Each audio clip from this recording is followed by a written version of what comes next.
le peuple gabonais qui est le seul détenteur de la souveraineté nationale. Je voudrais également, par rapport au fait marquant, relever l'important travail abattu par la Cour constitutionnelle lorsque, en juin 2009, le Gabon perd l'un de ses illustres fils en la personne du feu président Omar Bongo Ondimba. Et c'est la Cour constitutionnelle qui, dès le lendemain même, c'est-à-dire le 9, le lendemain du décès du président Omar Bongo Ondimba, va tout de suite mettre en jeu les dispositions de l'article 13 en invitant le président du Sénat à assurer l'intérim, alors que sous d'autres cieux, peut-être que ça n'aurait pas pu se passer comme ça. Donc, la Cour, par son intervention efficace, a permis que le Gabon reste cet état de droit. On peut encore relever dernièrement, en 2018, lorsque le président en exercice tombe malade au cours d'une mission à l'étranger, c'est encore la Cour constitutionnelle qui a dû, par l'interprétation des dispositions de la loi fondamentale, amener justement le gouvernement à continuer à fonctionner en constatant l'indisponibilité temporaire du président de la République et en invitant le vice-président de la République à présider le Conseil des ministres en lieu et place du président de la République. Mais pourquoi justement en 2009, lors du décès du président Omar Bongo, vous appliquez la Constitution, c'est la présidente du Sénat qui assure l'intérim, et pourquoi avoir modifié cet alinéa alors que le président Ali Bongo est diminué et que c'est le vice-président qui assurait les fonctions alors que ce soit au lieu que ce soit la présidente du Sénat cette fois-ci encore? Alors, lorsque après 2009, où c'était le cas de vacances de pouvoir, c'était à la suite du décès d'un président de la République. 2018, ce n'était pas la même chose parce que le président de la République n'était pas décédé. Donc, il me marque, il me témoigne, malgré 5 ans d'absence. Donc, on ne pouvait pas constater la vacance. À ce moment-là, il était indisponible momentanément. Le fait, c'est vous qui le dites, le fait qu'il soit à l'époque, en 2018, diminué, les pouvoirs publics compétents ne pouvaient pas saisir la Cour constitutionnelle pour constater la vacance parce que ces dispositions n'étaient pas prévues dans la loi fondamentale de l'époque. C'est la raison pour laquelle c'est le vice-président qui avait assuré cet intérim de manière très courte.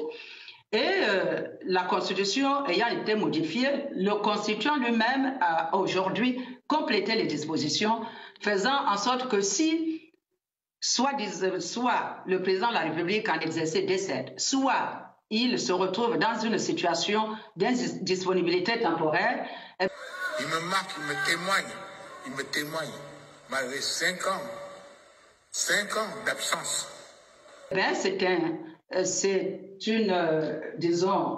Un comité composé du président du Sénat, du président de l'Assemblée nationale et du ministre de la Défense qui assure l'intérim. Est-ce que vous comprenez?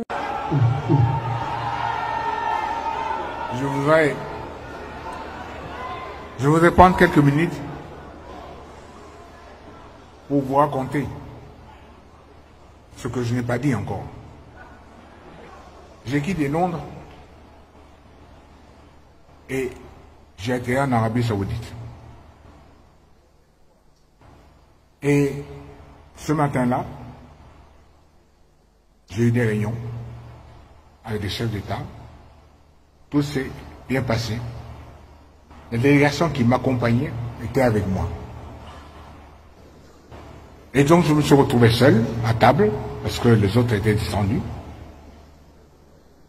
Et là, j'ai été victime d'un accident.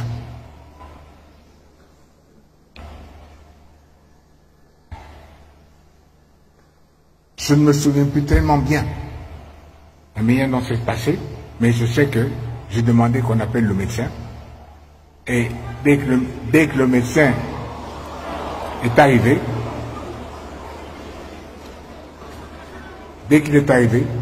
à partir de ce moment, je ne me souviens plus de rien. Et après, nous sommes partis pour le Maroc. Dans l'avion qui m'a conduit, je me souviens comment ça s'est passé. Nous sommes arrivés au Maroc. Et j'ai passé là quelques jours d'abord pour essayer de me retrouver. Le roi, mon frère, notre frère. Il me marque, il me témoigne, malgré 5 ans d'absence. On ne dit pas la vérité pour tout. Mais il faut qu'on meure un jour. Qui ne meurt pas? Patrick Assélé est mort. Il est parti. Mais la vie continue. Mais enfin, je ne comprends pas comment les gens peuvent laisser le pays dans cet état pour ne pas dire la vérité. On vous a dit que vous allez proposer à lui, Ali a refusé. Qui doit le lui proposer? Personne. Parce que dans sa famille là-bas, moi je ne dis plus cette famille-là, on aura trop de problèmes. Même si je meurs, j'ai plein d'enfants, j'ai plein d'amis, il y aura des problèmes. Parce que maintenant, je suis celui qui au moins dit la vérité, je n'insulte personne. Je ne dis pas le faux, allez où? Monsieur le Premier ministre, où est le bulletin de santé trimestriel d'un chef d'État? Pourquoi il ne sort pas? Pourquoi on ne le dit pas au peuple? C'est un élu du peuple gabonais. On voudrait absolument savoir où il est. Conseil de ministre, si vous mentez, il n'est même pas là. Vous l'avez tué, vous l'avez embaumé et vous êtes en train de le garder. Je ne suis pas d'accord avec vous. Voilà. Merci. Ainsi, point fin à ce rendez-vous, très chers auditeurs. On se donne rendez-vous jeudi pour un autre numéro de votre émission, l'émission Assélé Présidentielle à discuter avec vous. Merci à Simon, Adalger, James, Hervé, Kassa et Sly. Votre émission, plus jamais ça. Et plus tard, nos programmes.